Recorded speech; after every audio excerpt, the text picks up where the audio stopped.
It's Monday and it's quite a warm day, and I've done a bit of weeding which I've needed to do for some time.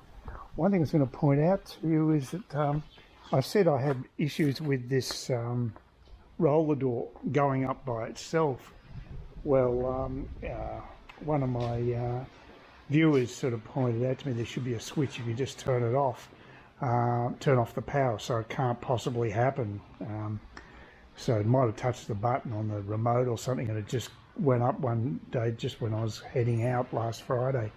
But yeah, with my crappy eyesight, of course, what I didn't see was that the actual drive unit is just up here. This is the motor, I presume, and that's the power. The power comes that way. So luckily I bought the step ladder, and I was able to get up there, and I just switched off the power to it. The other thing I discovered too is that even if my remote's not working, I can get the ladder out and go up there and push that button on. It'll go up and down. But I think the guys who did the tree lopping have stuffed up the mechanism to some degree. It doesn't seem to be running as smoothly as it was. So I don't know how long it is for this world. So that's basically it. I just did a bit of gardening day where I transplanted some of my, I got rid of a plant out of this particular pot here, and gave that other one more room. This is my star. This is the capsicum that's really doing well. There's two capsicums in there, and they seem to be cohabitating rather well, so it won't disturb them. The seeds I actually planted from those capsicum plants don't seem to be going gangbusters. You can see they're about the same size they were a month or so ago, so I don't think that's going to work. Anyway, this is I'm going to force myself out. It's about 3 o'clock in the afternoon. I'm going to force myself down to the beach, and just for a break, and I think it's good to get a bit of exercise. I'm losing the battle with the fronds. I've got this, my wheelie bin is absolutely packed with the fronds, as you can see, palm fronds, and another huge one came down just recently. So look, I'm going to have to get onto the tree loppers, get them around. They'll clear out the crap, as well as do the as well as basically maybe cut down 1 or 2 more palm trees, because I'm still getting a lot of refuse, and it's just annoying. And I'm not a huge fan of the palms. They're not. There's one down the back that's quite nice. I wouldn't mind keeping that, but overall I could do with cutting back on the palms. It wouldn't worry me in the slightest. See if I can get my little gate open here. It's a bit... Oh, there it is. Yep. Yeah, the mechanism can be a bit weird, but thing is, it doesn't lock that easily either. You've got to really shove it, so make sure it's locked. It should be locked. Yep, beautiful, all done. Okay, I'll turn the camera around, look at my ugly mug, and we'll head down to the beach. So one of the things I want to discover is see whether this bus strike is still happening. It started today apparently. It's supposed to go for 3 days, and this is it normally goes down this way. So if I see a bus come down here or down the road that runs parallel to the beach, then I'll know that there is no strike, or it's been called off or whatever, which is what happened last time. But the thing is that Tropic Now don't publish on a weekday basis like the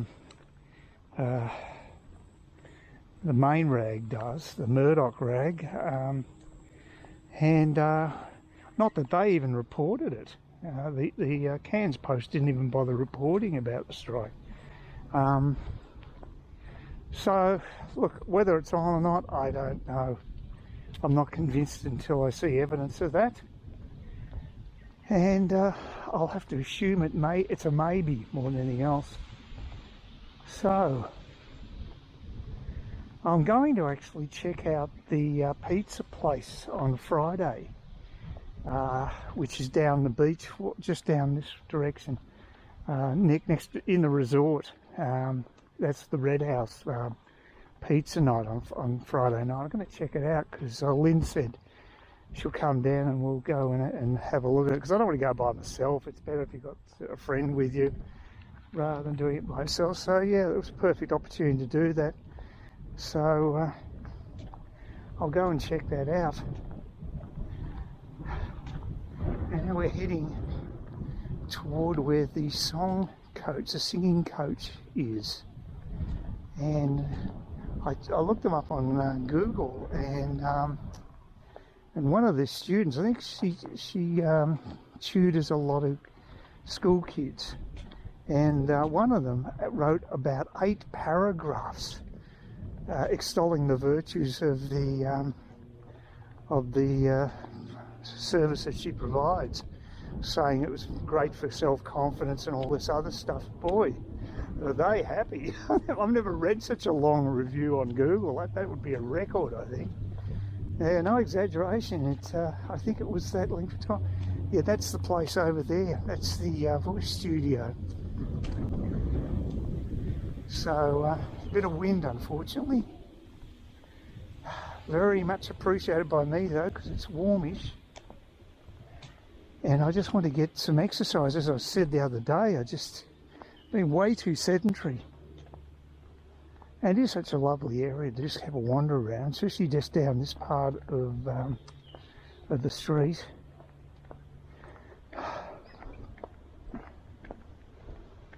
And it's a lovely part of the world.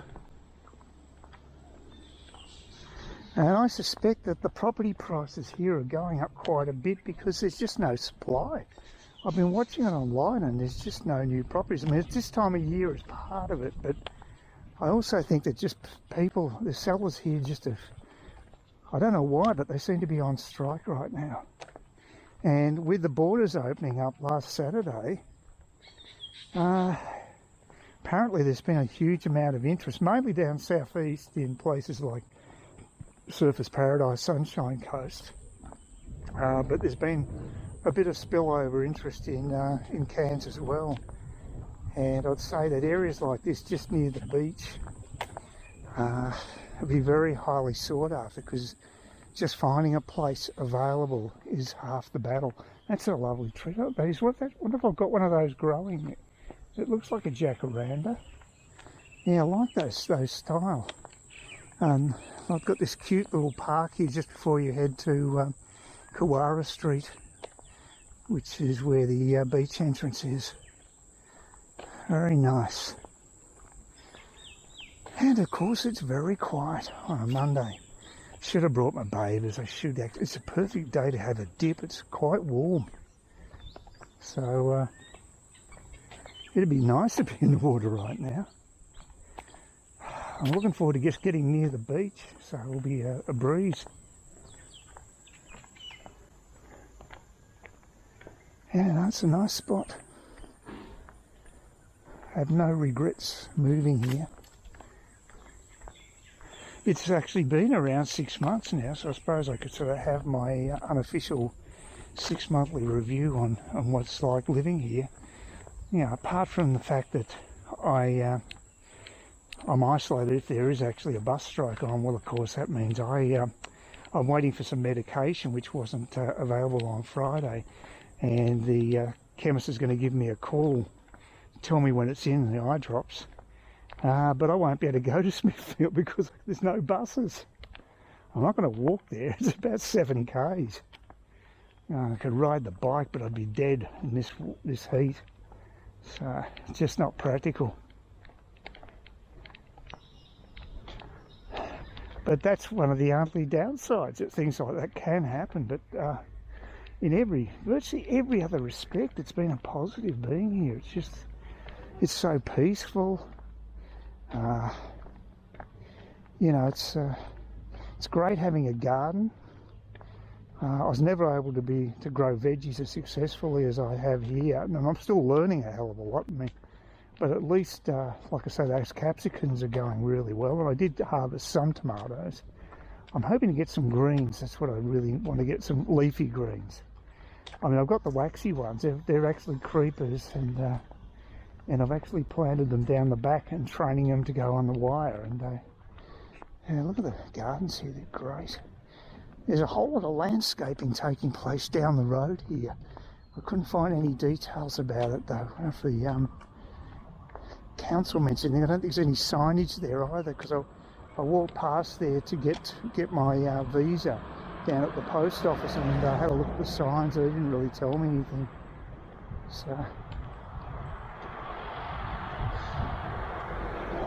yeah, I haven't seen a bus yet, which I normally would, because I mean they go both directions, so chances if you're just walking for 10 minutes there's a fair chance you're going to come across a bus, but doesn't look like it at this stage, so maybe the strike is on. Oh, of course, the thing I forgot to mention is that we had that tsunami warning I think it was about 24 hours ago, so it does look a bit choppy out there, but there's no warning regarding the beaches here anyway. I think they're down in New South. So, but we still might be getting some little effect of it. That's a very choppy looking sea, so that could be an indication that we have got some effects from that tsunami. You know, I didn't realise Tonga was that close. I mean, when I say close, it says thousands of miles away, but in the same sort of vicinity as here anyway. Sort of near Lord Howe Island and places like that. And there was a massive underground earthquake apparently. So yeah, I didn't want to go down the beach earlier than today, of course, because of all that. But like I said, they've actually there's no warnings now, and there's people down here. I saw a guy with a dog just before. So, and there's someone down there with their dog. Dogs everywhere. As many dogs as there are people around here, I reckon. So, I also tried finding some flights to Southeast Asia. First off, I was just looking for flights to Singapore. The good news is there are flights to Darwin, and then you get a flight to Singapore from there. It's only a couple of hours to Darwin from here, so it's a more direct flight. The only downside is the timing of the flight. It gets you in around 5 o'clock in the afternoon, but the next flight's about 12 hours away. And I'm not sure whether Darwin airline terminal is open 24 hours a day. I read one message saying it was at between 2 and 4 o'clock in the afternoon that the place was shut, and someone else saying it's 24 hours. And as usual, online, never believe what you read, because it's just hearsay. You should get it confirmed elsewhere. So I've got conflicting information on that one. It is only a small terminal. I've been there a few times. It must be 5-10 years ago was the last time I was there, but the flight to Singapore is only about 4.5 hours. So it's only 6.5 hours in the air totally, so that's good. But then there's a problem getting say a Jetstar flight to somewhere like Phnom Penh, because I was thinking Cambodia is an option. And the only flight I could find was actually the following day. And Singapore's not a place you want to do a layover because it's too damn expensive to find a room. Mind you, there might be an Airbnb room available at a reasonable price. Otherwise, forget it. You go to a standard hotel, way too expensive. But I have seen Airbnb places advertise at reasonable rates in the past in Singapore. So that would be an option, but it's a bit of a drag, the trip getting there, because that means I'd have to stay up overnight in Darwin just to make that morning connection. There's no point getting a room if it's a 5:30 flight, because you've got to go through all the check-in procedures at about 3:30 in the morning, so you're not going to really get much sleep, so why pay for a room? But like I said, I don't know why. I suspect they probably are open 24 hours, but you just never know. stranger things have happened. Anyway, it looks like I'm going to survive the tsunami. Doesn't look like it's going to bear down here. Actually, it looks pretty normal. Nothing, no damage to the beach. It all looks pretty much the same as it always has. So I guess that's good. I think, of course, there were aftershocks. Some people in Tonga obviously copped it. I think New Zealand might have been on more of an alert, but they seem to be causing their own damage anyway with the way they're reacting to COVID. Similar to what's happening in Thailand. They've overreacted, and as a consequence, people like me have just pulled the plug on the holidays. They've really shot themselves in the foot as far as making money from tourists is concerned. But you know, it's their own country, they can operate the way they want. They're just absolutely paranoid about. I think it's a general Asian thing, because you'll find the Asian societies, they also wear masks more at the drop of a hat than we do here. So I forgot to even bring my mask on this walk. It's in my bag normally, so I don't even have it on me at the moment. So just avoid people. Some people are paranoid. Look, again, I don't think there's any restrictions outdoors here, but over there I think there might be. I was watching a